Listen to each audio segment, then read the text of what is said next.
Seri kedua Bukek Xiansu. Suling Emas. Audiobook, novel silat. Cerita, Ho Ping Hu. Bab 30. Hehehe, bocah sinting, kenapa kau bertanya-tanya? Si gila itu berkata kepada Busong sambil tertawa menggerogoti paha panggang pula. Aku kasihan kepadamu, Paman. Biarlah kumintakan ampun untukmu. Hus, jangan goblok.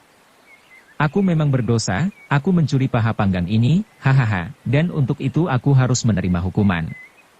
Biarlah aku diseret dan baru hukum seret ini habis kalau paha ini pun habis kumakan. Kau masih tidak mau pergi. Kembali si penunggang kuda mencambuk, kini ujung cambuk mengenai pipi Busong, terasa sakit dan panas. Namun Busong memang keras hati, ia tidak mundur, dan terus berlari di sebelah si gila. Kini orang gila itu memandang kepadanya dengan mata bersinar-sinar, memandang ke arah jalur merah di pipi yang tercambuk. Hahaha, bocah, kau lumayan. Kau mau tahu? Mereka ini adalah 5 ekor monyet yang hendak menangkap anjing, akan tetapi sayang kali ini mereka menangkap harimau. Hahaha. Dah, pergilah kau, sampai jumpa pula. Tentu saja Busong sama sekali tidak mengerti akan maksud kata-kata si gila itu, hanya ia dapat menduga bahwa si gila ini tentu memaki para penawannya yang disebut sebagai 5 ekor monyet. Menurut dugaannya, si gila ini malah mengumpamakan diri sebagai harimau. Mempergunakan kata-kata bersajak mengandung sindiran yang memaki orang. Cerewet, masih pura-pura gila. Bocah setan, apa kau bosan hidup? Kembali cambuk itu melecut, mengenai kaki Busong dan sekali cambuk itu digerakkan, Busong terlempar ke pinggir jalan, bergulingan. Kulitnya lecet-lecet, akan tetapi Busong tidak pedulikan rasa sakitnya. Cepat ia bangun berdiri dan sempat melihat betapa orang gila itu kini terseret-seret karena 5 ekor kuda itu dilarikan cepat-cepat. Biarpun terseret-seret jatuh bangun dan terhuyung-huyung, namun si gila itu masih tertawa-tawa dan bernyanyi dengan suara riang dan nyaring. Busong berdiri bengong, penuh iba dan juga penuh kagum kepada orang gila itu. Biarpun kelihatannya terseret-seret kuda, tentu saja sebetulnya hal itu disengaja oleh Kim Mo Taisu Kuiseng. Pagi hari itu, baru saja ia bangun dari tidur nyenyak di sebelah kuil bobrok di luar kota Kabupaten Juibun ketika 5 orang penunggang kuda itu serentak menyergapnya. Karena tidak tahu apa urusannya, Kuiseng tidak melawan dan memang pada saat itu, gilanya sedang kumat. Malam tadi ia terlalu banyak minum arak yang dicurinya dari rumah makan terbesar di kota itu, minum-minum sampai mabok dan kalau sudah begini, tentu ia teringat akan semua penderitaannya sehingga membuat ia tertawa-tawa dan menangis seorang diri. Ketika 5 orang itu menyergapnya dan mengikat kedua lengannya dengan tali yang khusus dipergunakan ahli-ahli silat untuk membelenggu lawan, ia hanya tertawa-tawa dan memutar-mutar biji matanya. Orang tinggi besar muka hitam yang memimpin rombongan 5 orang itu, setelah membelenggu kedua tangannya, lalu bertolak pinggang dan berkata, kami adalah murid-murid tertua dari perkumpulan Sian Kau Bukoan, perkumpulan silat monyet sakti. Kami mentaati perintah Suhu menyelidiki dan mengejar penjahat yang 3 malam yang lalu telah mengganggu rumah Suhu. Kaulah agaknya orangnya, karena kaulah orang baru yang kami temui dan jelas bahwa kau pandai ilmu silat, hanya berpura-pura gila. Kami takkan membunuhmu sebelum kau dihadapkan kepada Suhu. Demikianlah, Kuiseng digusur keluar lalu mereka menunggang kuda dan menarik Kuiseng yang dibelenggu itu keluar dari Juibun. Akan tetapi, Kuiseng menari-nari dan bernyanyi-nyanyi. Akulah raja di raja. Pengawal-pengawalku monyet-monyet berkuda. Ia menari-nari di pinggir-pinggir jalan dan ketika mereka lewat di depan rumah makan, kaki Kuiseng menendang meja. Anehnya, meja itu tidak roboh, hanya panggang paha yang berada di tempatnya telah berloncatan. Kuiseng tertawa dan menyambar sebuah paha panggang yang meloncat di dekatnya, terus saja digerogotinya paha panggang yang masih panas itu sambil mulutnya mengoceh, enak, enak, gurih sedap.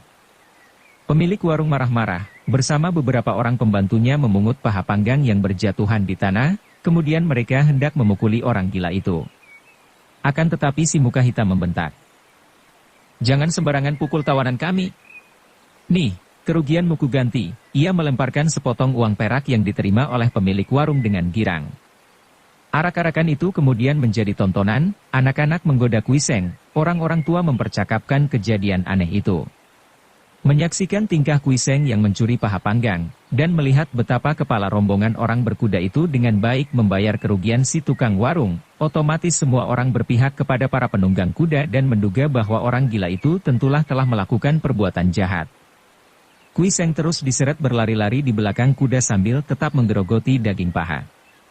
Setelah dagingnya habis semua tinggal tulang yang juga ia gigit pecah ujungnya untuk dihisap sumsumnya, mendadak Kui Seng berhenti dan berkata, "Sudah cukup. Paha curian sudah habis, hukumanku pun habis." Kuda di depannya lari terus, akan tetapi penunggangnya, si muka hitam yang memegangi ujung tali belenggu, tersentak ke belakang dan jatuh melalui ekor kuda. Ia kaget sekali, berseru keras dan tubuhnya membuat salto sehingga ia dapat jatuh melalui ekor kuda. Ia kaget sekali, berseru keras dan tubuhnya membuat salto sehingga ia dapat jatuh berdiri di atas tanah sambil membelalakkan matanya. 4 orang kawannya juga cepat melompat turun dan mencabut senjata masing-masing. Sikap mereka mengancam, akan tetapi juga agak jerih. Kui Seng menggerakkan kedua tangannya dan, bret, tali yang mengikat pergelangan kedua tangannya putus dengan mudah. Kembali 5 orang itu terkejut, juga si tinggi besar muka hitam sudah mencabut goloknya, siap menghadapi tawanan yang memberontak ini. Kui Seng tertawa bergelak, menoleh ke kanan kiri memandang 5 orang yang mengurungnya. "Hehe. Habis makan tidak minum, sungguh tak enak sekali. Sahabat-sahabat seperjalanan, siapa di antara kalian yang mempunyai arak? Aku ingin sekali minum." 4 orang itu sudah gatal-gatal tangannya hendak menerjang, akan tetapi si muka hitam menggeleng kepala, menghampiri kudanya yang sudah dipegang oleh seorang temannya, mengeluarkan sebuah guci arak dan melemparkannya kepada Kui Seng. Kui Seng tertawa-tawa menyambut guci arak lalu menuangkan isinya ke mulut. Meneguk arak dengan lahap sekali tak kunjung henti sampai akhirnya guci itu kosong. "Hehe, arak tidak baik, tapi cukup menghilangkan dahaga," katanya sambil mengusap mulut dengan lengan baju. "Nah, sekarang kita bicara. Aku memang mencuri paha panggang, maka aku suka kalian hukum diseret-seret. Akan tetapi sekarang barang curian itu sudah habis, maka sampai di sini pula hukumanku." "Tidak perlu segala pura-pura ini," si muka hitam membentak. Seorang gagah tidak akan menyangkal perbuatannya. "Kau jelas seorang kangou yang pura-pura gila, apakah tidak malu kalau bersikap pengecut? Kaulah satu-satunya orang yang mungkin melakukan pengacauan di rumah Suhu. Oleh karena itu, kami harap supaya kau ikut baik-baik menghadap Suhu untuk menerima pengadilan. Kalau kau berkeras menolak, terpaksa kami akan menggunakan kekerasan pula." "Siapa guru kalian itu?" Kui Seng bertanya tak acuh. Suhu adalah guru silat yang mendirikan silat monyet sakti. Namanya terkenal sebagai seorang yang menghargai persahabatan dan tidak pernah mengganggu golongan lain. "Aha. Kiranya Sin Kau Jiu, kepalan monyet sakti, Liong Keng Long Hiong di kota Xinyang." 5 orang itu cepat saling pandang dan wajah mereka berubah girang. Kau sudah mengenal Suhu, sudah mengacau rumahnya 3 hari yang lalu, masih berpura-pura lagi," tegur si muka hitam. "Hahaha. Liong Long Hiong memang patut menjadi monyet tua sakti, akan tetapi kalian ini benar-benar monyet buntung yang lancang sekali. Sudah kukatakan tadi, kalian hendak menangkap anjing, akan tetapi keliru menangkap harimau, bukankah itu amat lucu? Sudahlah, aku hendak pergi." Setelah berkata demikian, Kui Seng melempar guci arak yang sudah kosong ke atas tanah. Kemudian tanpa menoleh lagi ia berjalan melewati mereka dengan lenggang seenaknya dan bernyanyi-nyanyi. Kalau tuh menyuram, dianjurkan peri kebajikan. Peri kebajikan muncul tampak pula kemunafikan. Kalau rumah tangga hancur berantakan dianjurkan kerukunan. Setelah negara kacau, baru timbul pahlawan. Haya. Haya. Haya. Nyanyian itu adalah ayat-ayat dalam kitab Tutek Heng pelajaran Nabi Locu. Kui Seng amat tertarik oleh pelajaran agama Tukau ini setelah selama 3 tahun ia berada di neraka bumi, di mana terkumpul banyak kitab-kitab kuno tentang Tukau milik nenek penghuni neraka bumi, dan banyak pula kitab-kitab ini dibacanya. Agaknya pengaruh pelajaran Tu ini pula lah yang membuat Kui Seng kini menjadi tak acuh akan keduniawian, bersikap bebas lepas seperti orang tidak normal. Adapun 5 orang itu ketika melihat si gila seperti hendak melarikan diri, cepat lari mengejar dan mengurungnya dengan senjata di tangan, sikap mengancam dan siap menerjang. Si muka hitam yang tinggi besar berdiri menghadapi Kui Seng sambil membentak. "Kau tidak boleh pergi sebelum ikut kami menghadap Suhu." "Hahaha, aku akan menghadap suhumu sekarang juga." Kui Seng berkata sambil berjalan terus tanpa mempedulikan mereka. Tentu saja 5 orang itu tidak sudi percaya dan menyangka Kui Seng mempergunakan siasat untuk dapat melarikan diri. Si muka hitam memberi tanda dan menyerbulah mereka semua dengan golok dan pedang mereka. Senjata-senjata itu mereka tujukan pada tempat-tempat yang tidak berbahaya, bahkan ada yang hanya dipakai mengancam karena mereka tidak berniat membunuh si gila ini yang perlu dihadapkan kepada guru mereka untuk diperiksa. Siut, wer. 5 orang itu menjadi silau matanya melihat sinar menyilaukan mata di sambung tubuh mereka terpental ke belakang. Entah apa yang terjadi, mereka tahu-tahu sudah terlempar dan jatuh duduk terjengkang sedangkan senjata mereka lenyap entah kemana bersamaan pula dengan lenyapnya orang gila yang mereka serang tadi. Mereka saling pandang dengan penuh keheranan. Mereka adalah murid-murid pilihan dari Sin Kau Jiu Liong Keng, jagoan Xinyang. Bagaimana mereka dapat dengan mudah saja, dalam segebrakan dirobohkan seorang lawan tanpa mereka ketahui bagaimana caranya?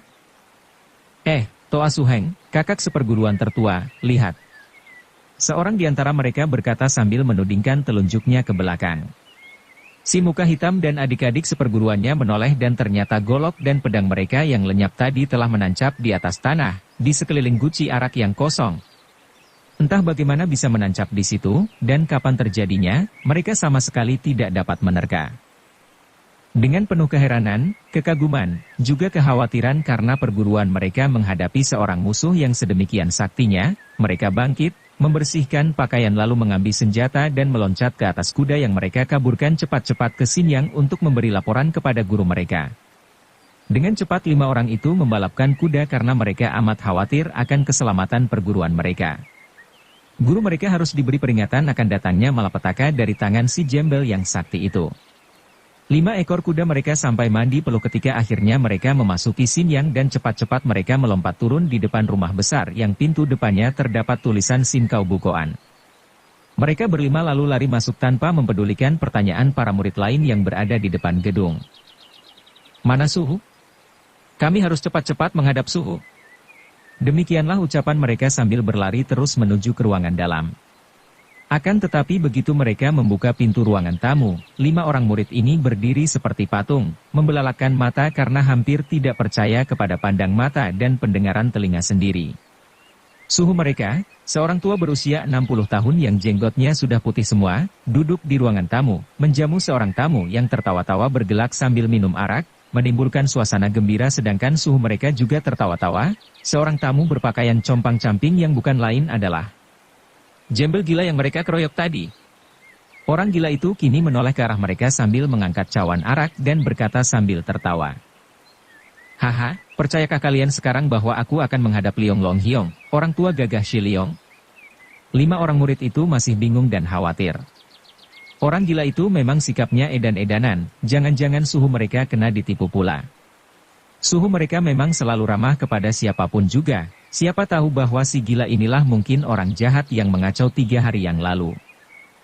Suhu, dia ini, si muka hitam berkata akan tetapi segera menghentikan kata-katanya ketika melihat sepasang mata suhunya memandang marah kepadanya.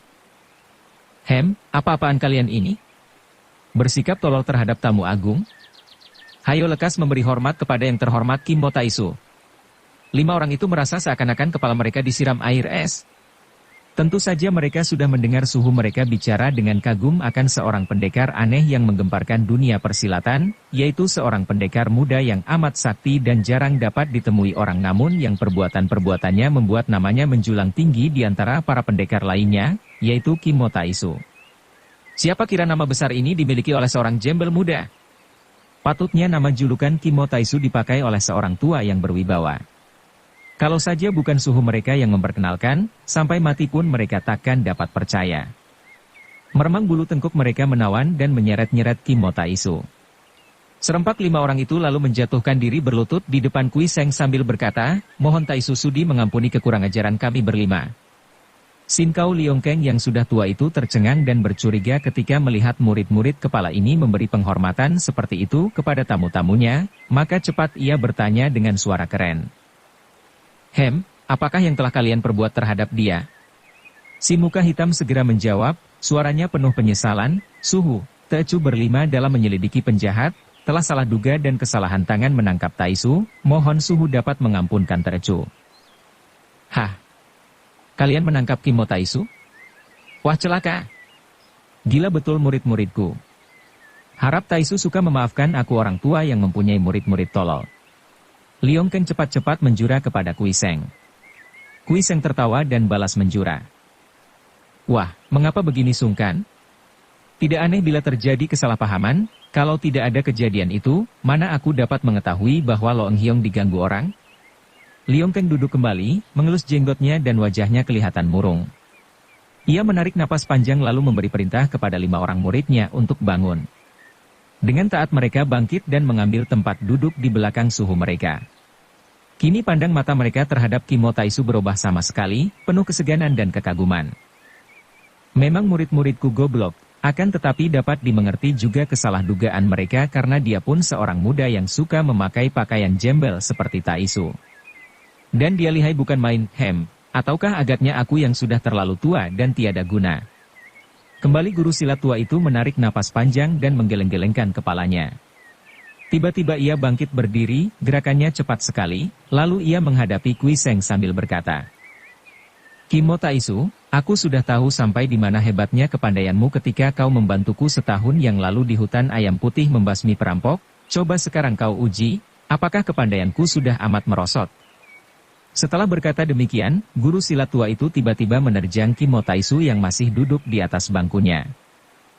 Guru silat tua itu memukul dengan tangan kanannya, pukulan yang antep dan ampuh, namun Kui Seng hanya duduk tersenyum.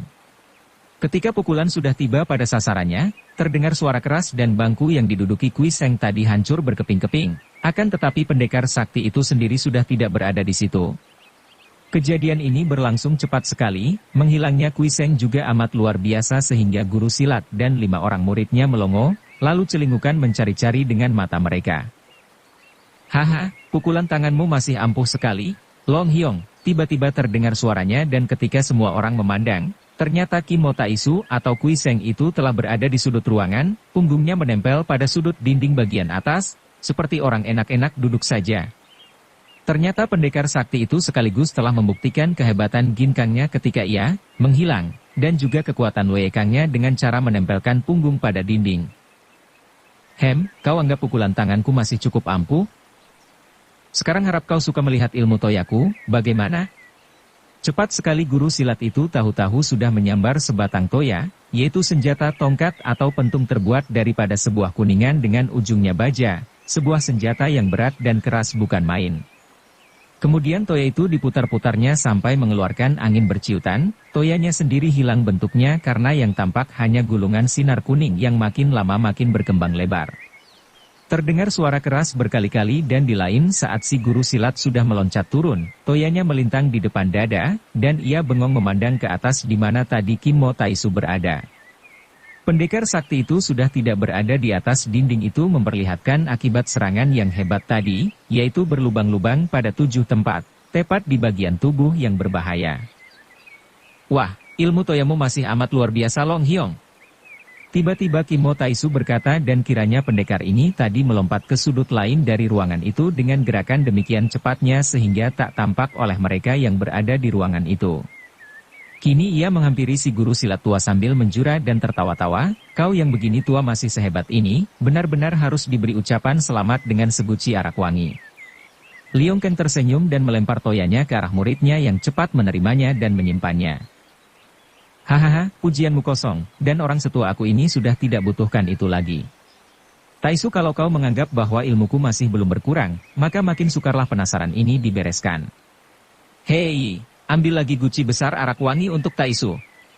Biarpun tadinya guru silat itu tertawa-tawa melayani Kui Seng minum arak yang baru dibuka dari guci, namun kerut-kerut di dahinya timbul lagi dan ia menarik napas panjang berkali-kali. Loeng Hiong, mengapa kau simpan-simpan penasaran di hati? Ceritakanlah, apa yang terjadi dan siapa itu orang muda berpakaian jembel yang lihai sekali? Liong Keng kembali menarik napas panjang. Kalau diceritakan sungguh membuat orang mati penasaran. Aku Liong Keng selama puluhan tahun hidup sebagai guru silat tak pernah mencari permusuhan dengan siapapun juga, kecuali dengan orang-orang jahat sehingga selama ini namaku tetap disuka dunia Kang Ou.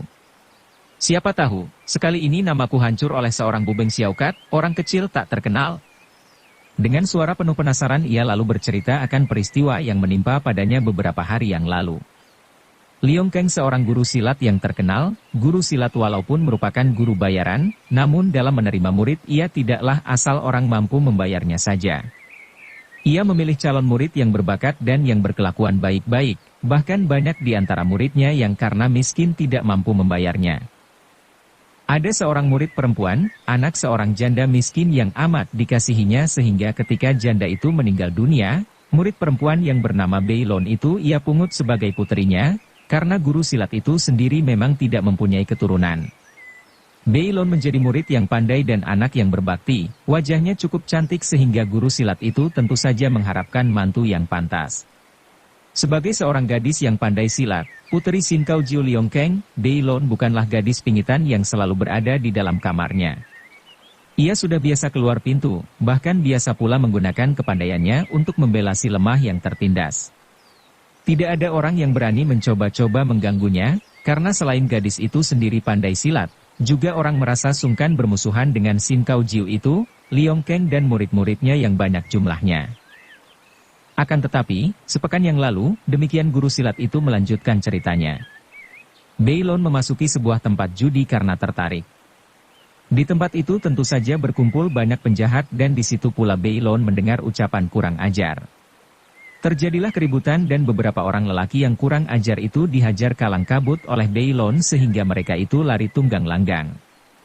Akan tetapi tiba-tiba seorang pengemis muda, kukatakan pengemis karena ia berpakaian jembel. Ia tidak terkenal dan menurut cerita mereka yang menyaksikan kejadian itu, Beilon bertanding dengan jembel muda itu yang agaknya membela para penjahat tadi. Pertandingan berjalan seru dan laki-laki muda itu lalu melarikan diri sambil menyindir-nyindir. Beilon marah dan mengejar, sebentar saja mereka lenyap dari tempat itu. Guru silat itu berhenti bercerita dan menarik napas panjang. Lalu bagaimana? Kui Seng tertarik.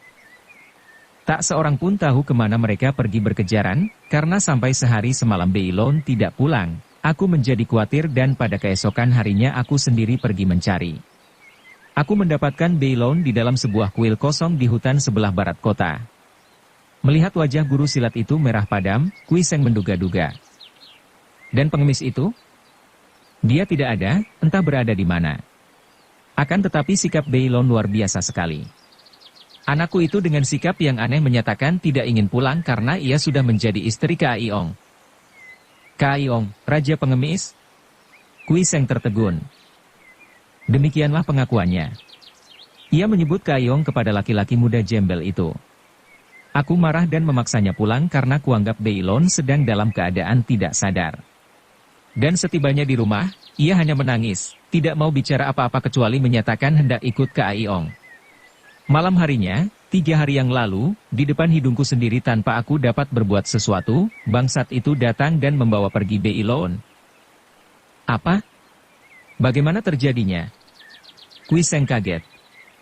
Ia maklum bahwa guru silat ini kepandaiannya sudah lumayan. Kalau laki-laki muda yang mengaku sebagai raja pengemis itu mampu menculik seorang gadis begitu saja, itu membuktikan bahwa ilmu kepandaian jembel muda itu tentulah hebat. Sungguh aku harus merasa malu, menjadi guru silat puluhan tahun lamanya, sama sekali tidak berdaya menghadapi seorang penjahat tak ternama seperti dia. Aku harus tutup perguruanku. Suhu, 5 orang murid kepala berseru. Ah, perlu apa belajar ilmu silat dari seorang lemah seperti aku? Guru silat itu menghela napas. Kimo Taisu, kau tadi menyatakan sendiri bahwa baik tenagaku maupun ilmu toyaku masih kuat. Namun malam hari itu aku benar-benar seperti anak kecil, dipermainkan orang. Dia itu, tanpa ku ketahui padahal aku sama sekali belum tidur, tahu-tahu telah dapat memasuki kamar puteriku, memondongnya keluar dan meloncat ke atas genteng. Aku mendengar putriku berkata, "Selamat tinggal, ayah," dan melihat berkelebatnya bayangan itu di atas. Tentu saja aku menyambar toya dan mengejar ke atas, lalu kuhantamkan toyaku pada punggung orang itu. Tepat toyaku mengenai punggung, namun, toyaku terlepas dari tanganku dan dia tidak apa-apa. Kemudian menghilang di dalam gelap. Makin kagum hati Kui Seng. Selama ini, baru baisan seorang yang ia anggap seorang muda yang berkepandaian hebat. Siapa kira sekarang muncul lagi seorang pemuda lain yang menyebut diri Raja Pengemis yang demikian lihai. Nah, selanjutnya kau telah ketahui. Aku menyuruh murid-muridku untuk pergi melakukan penyelidikan, akan tetapi bukannya mengetahui di mana sembunyinya penjahat yang menculik anakku, malah berani berlaku kurang ajar kepadamu. Betapapun juga, hal ini kuanggap kebetulan sekali, karena, kalau tidak kau sahabat muda, siapa lagi yang dapat mencuci bersih namaku ini? Suara guru silat itu terdengar sedih sekali, penuh permohonan sehingga nampak benar bahwa ia telah tua dan telah banyak berkurang semangatnya begitu menderita kekalahan. Baiklah, Long Hyong. Kui Seng menyanggupi. Mendengar ceritamu, aku jadi ingin sekali bertemu dengan Raja Pengemis itu. Mudah-mudahan saja aku akan dapat menemukannya. Akan tetapi tentang putrimu, kalau memang betul dia itu telah memilih si Raja Pengemis, apa yang dapat kita perbuat? Long Hyong, tentu kau sendiri maklum betapa ruwetnya soal asmara. Perih hati Kui Seng berkata demikian, seakan-akan ia menusuk dan menyindir hatinya sendiri yang berkali-kali menjadi korban asmara jahil. Leong Ken menghela napas dan mengangguk-angguk. Dia bukan keturunanku sendiri, bagaimana aku bisa mengetahui isi hatinya yang sesungguhnya? Kalau memang demikian halnya, biarlah ia pergi, memang Tian tidak menghendaki aku mempunyai keturunan. Setelah menyatakan janjinya akan pergi mencari penculik putri guru silat Leong, Kui Seng lalu berpamit dan pergilah ia dari rumah itu untuk mencari orang yang amat menarik hatinya si Raja Pengemis. Dua orang penjaga pintu rumah judi yang bertubuh tinggi besar seperti gajah bengkak itu memandang penuh perhatian, kemudian seorang di antara mereka yang berkepala botak bertanya serius, "Dari mana mau kemana?" Pertanyaan singkat ini tentulah merupakan sebuah kode rahasia, pikir Kui Seng, maka ia tertawa dan menjawab seenaknya, dari belakang mau ke depan.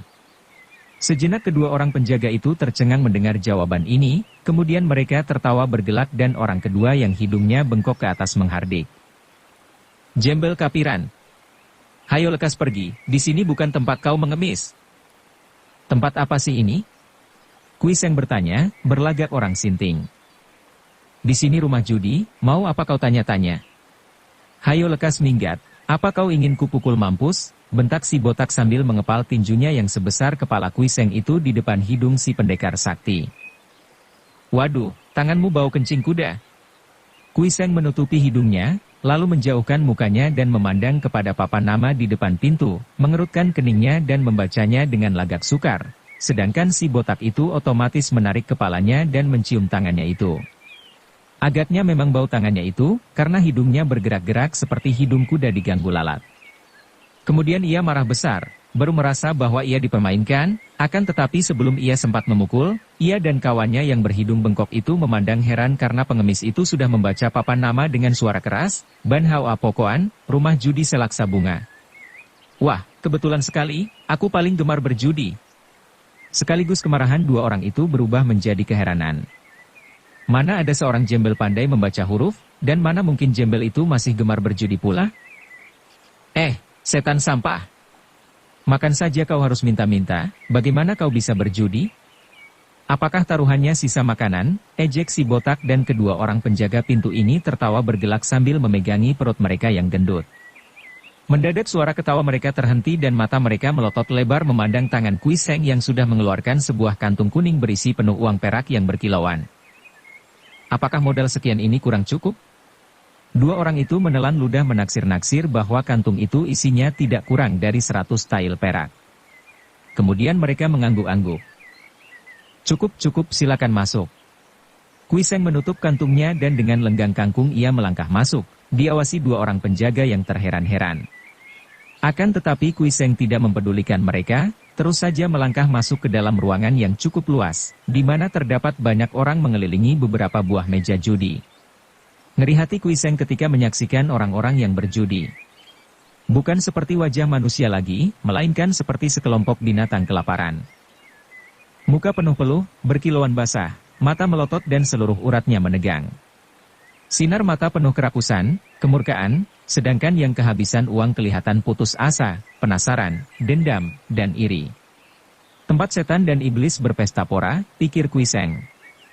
Hawa udara panas di dalam rumah judi Selaksa Bunga itu. Panas luar dalam.